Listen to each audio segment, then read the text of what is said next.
से एक और नई वीडियो में स्वागत है। और हम आपके लिए लेकर आए हैं राजस्थान 4th ग्रेड वैकेंसी 2025। तो दोस्तों यहाँ पर आपको मैंने पहले भी इससे पहले लगातार वीडियो डाली है 4th ग्रेड से जुड़ी हुई।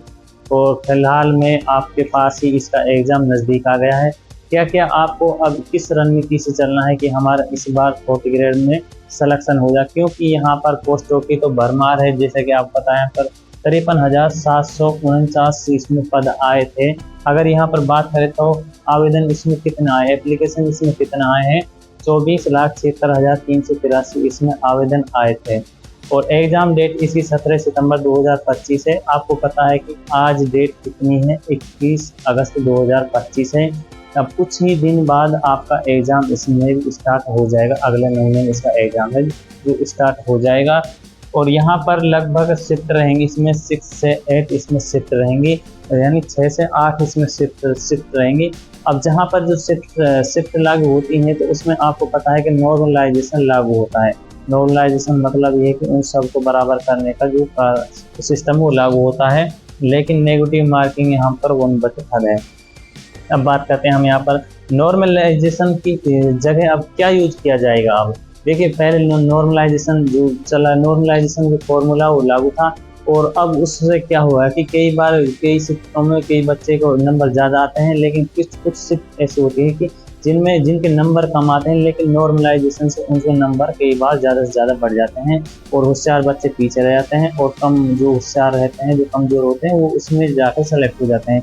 नॉर्मलाइजेशन से यही नुकसान हुआ। कई बार तो 30 के 30 नंबर बढ़ जाते हैं और कई बार देखता है तो उसमें 8-8 10-10 नंबर बढ़ जाते हैं। तो जब इतने नंबर बढ़ते हैं तो किसी के लिए तो इतना बेनिफिट हो जाता है, किसी के लिए कितना लॉस हो जाता है। तो ये नॉर्मलाइजेशन से बड़ा ही नुकसान हुआ है, पढ़ने वाले बच्चों के साथ तो ज़्यादा ही नुकसान हुआ है।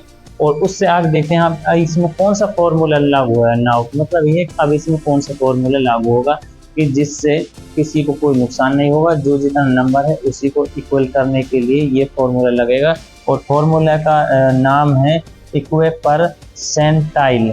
इक्विपरसेंटाइल ये फॉर्मूला है जो अब लागू हुआ है। फिलहाल भी राजस्थान पटवारी के अंतर्गत इस फॉर्मूले को लागू किया जाएगा, क्योंकि जो पटवारी का एग्जाम हो गया है, अब उसमें भी इसी को निकाल कर इसकी जो कट ऑफ जारी कर दी जाएगी। और इसी तरह से 4th ग्रेड में भी यही फॉर्मूला लागू होगा। अब से पहले जो नॉर्मलाइजेशन चलता था उसको अब हटाकर, जो नॉर्मलाइजेशन Z+ का फॉर्मूला चलता है उसको हटाकर अब इसको लागू कर दिया गया है इक्विपरसेंटाइल की। तो ये फॉर्मूला है, इससे सभी के लिए अच्छा बेनिफिट होगा। आप अच्छे से तैयारी करो, क्योंकि नज़दीक इसकी पोस्ट आ गई हैं। और इसी से अगर आप इस बार आपको सिलेक्शन लेना है तो इसकी अच्छे से आपको अभी से ही जितने इसके मॉडल पेपर उनको सॉल्व करना होगा। तो चलिए फिर मिलते हैं नेक्स्ट ऐसे ही कोई अपडेट के साथ में राजस्थान 4th ग्रेड से जुड़ी हुई। अब कोई हो सकता है जल्दी ही इसकी जो एडमिट कार्ड है उससे जुड़ी हुई आपके लिए इंफॉर्मेशन मिल जाएगी। तब तक आप अच्छे से तैयारी करें।